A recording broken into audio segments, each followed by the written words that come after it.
৫৫তম বার্ষিক সাধারণ সভা অনুষ্ঠিত হল দাসপুর গৌড়া গোবিন্দনগরে।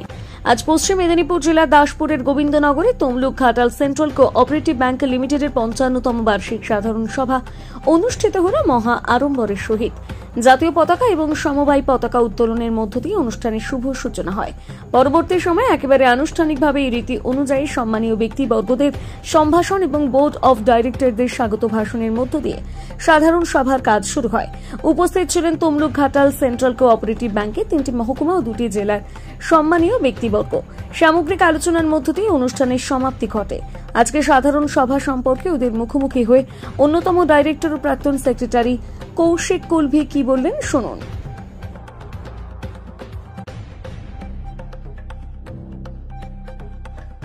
ব্যাংক লিমিটেডের আজকে আমাদের এই দাসপুর ব্লক এক কোঅপারেটিভ এগ্রিকালচার মার্কেটিং সোসাইটিতে আমাদের ৫৫তম বার্ষিক সাধারণ সভার আয়োজন করা হয়েছে।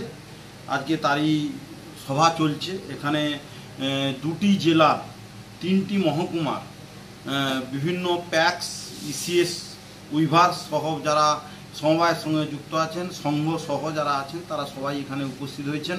তারা উপস্থিত থেকে আজকে এই আমাদের যে বাৎসরিক সাধারণ সভা চলছে তাতে অংশগ্রহণ করেছেন সেই ডেলিগেটরা, এবং তারা তাদের সুচিন্তিত মতামত দিচ্ছেন যাতে ব্যাংক আরও অগ্রগতির পথে যেতে পারে, এবং তারা সন্তোষ প্রকাশ করেছেন যে ব্যাংক যেভাবে এগিয়ে চলছে আগামী দিনে আমাদের শুধু এই জেলা নয়, সারা বাংলায় যেমন একটা ১ নম্বর জায়গায় আছে, তেমনি সারা ভারতবর্ষে একটা জায়গা করে নেবে বলে আজকে যারা উপস্থিত, যারা এখানকার প্রতিনিধিরা এসেছেন, তারা সবাই সন্তোষ প্রকাশ করেছে। আপনার নাম?